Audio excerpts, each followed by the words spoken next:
ഒരുപാട് നാളായി, കുറേ നാളുകൾക്ക് ശേഷമാണ്. ഇപ്പം ആദ്യമായിട്ടെന്ന് പറയണ്ട, എന്നാലും കുറേ നാൾ നമ്മളിത് ചെയ്തിട്ടുണ്ട്. എന്നാലും അതിനൊക്കെ കഴിഞ്ഞ് കുറേ നാൾ കഴിഞ്ഞിട്ടാണ് നമ്മൾ ഇന്ന് ഈ വീഡിയോ ചെയ്യുന്നത്. അപ്പോൾ നമ്മുടെ മസാല കപ്പ് നൂഡിൽസാണ് നമ്മൾ ഇന്ന് കഴിക്കാൻ പോകുന്നത്. അപ്പോൾ നമുക്കിത് എങ്ങനെയാണെന്ന് നോക്കാം. അപ്പോൾ ഇത് നമുക്ക് വേവിച്ചെടുക്കാൻ വേണ്ടി 5 മിനിറ്റ് ആണ് വേണ്ടത്. അപ്പോൾ ഇത് നമുക്ക് സെറ്റാക്കി എടുക്കണമെങ്കിൽ ചൂടുവെള്ളം മാത്രം മതി. അപ്പോൾ ആദ്യം തന്നെ നമുക്ക് ഈ കപ്പ് നൂഡിൽസ് പൊട്ടിച്ചെടുക്കാം. അതായത് നമ്മൾ ഈസിക്ക് ഇത് ഫുള്ളായിട്ട് പൊട്ടിച്ചെടുക്കല്. കാരണം എന്ന് വെച്ചാൽ നമ്മൾ വെള്ളം ഒഴിക്കപ്പോൾ ഇങ്ങനെ അടച്ചു വയ്ക്കണം, അതിന് വേണ്ടിയാണ്. അപ്പോൾ ഇതിലാണെങ്കിൽ ചോളം, ബീൻസ്, അങ്ങനെ ഒരുപാട് കാര്യങ്ങളുണ്ട്. ഇനി നമുക്ക് നല്ല തിളച്ച വെള്ളം ഇതിലോട്ട് ഒഴിക്കാം. അപ്പോൾ നമ്മൾ മുഴുവനും ഒഴിച്ചിട്ടുണ്ട്. ഇനി നമുക്കിതൊന്ന് അടച്ച് വച്ചിട്ട് 5 മിനിറ്റ് വേവിക്കാം.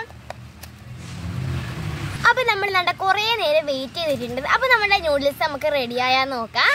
ഓ ഗ്രീൻ കുട്ടിച്ചാത്താ, നമ്മുടെ കയ്യിൽ നമ്മുടെ നൂഡിൽസ് എത്തിയിട്ടുണ്ട്. അപ്പോൾ ഇനി നമുക്കിത് റെഡിയായോ നോക്കാം. നമ്മുടെ നൂഡിൽസ് റെഡി ആയിട്ടുണ്ട്. ഇതാണ് നമ്മുടെ മസാല നൂഡിൽസ്, കണ്ടോ. ഇനി നമുക്കിതൊന്ന് കഴിച്ചു നോക്കാം. നല്ല യെല്ലോ കളറ്.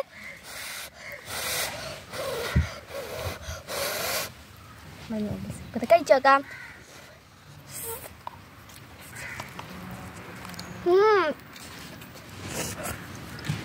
നല്ല ഉഗ്ര ടേസ്റ്റ്. ഇതിൻ്റെ ഫ്ലേവർ എന്ന് പറഞ്ഞാൽ നല്ല മസാലയുണ്ട്, പിന്നെ എരിയൊന്നുമില്ല. പിന്നെ ഇതിൽ വെജിറ്റബിള്, ചോളം എല്ലാം ആഡ് ചെയ്തിട്ടുണ്ട്. എന്തായാലും എനിക്ക് ഇഷ്ടമായി. നിങ്ങൾക്ക് ഈ വീഡിയോ ഇഷ്ടമായി ലൈക്ക് ചെയ്യണേ. പുതിയൊരു വീഡിയോ ആയിട്ട് വരുന്നത് വരെ ബൈ.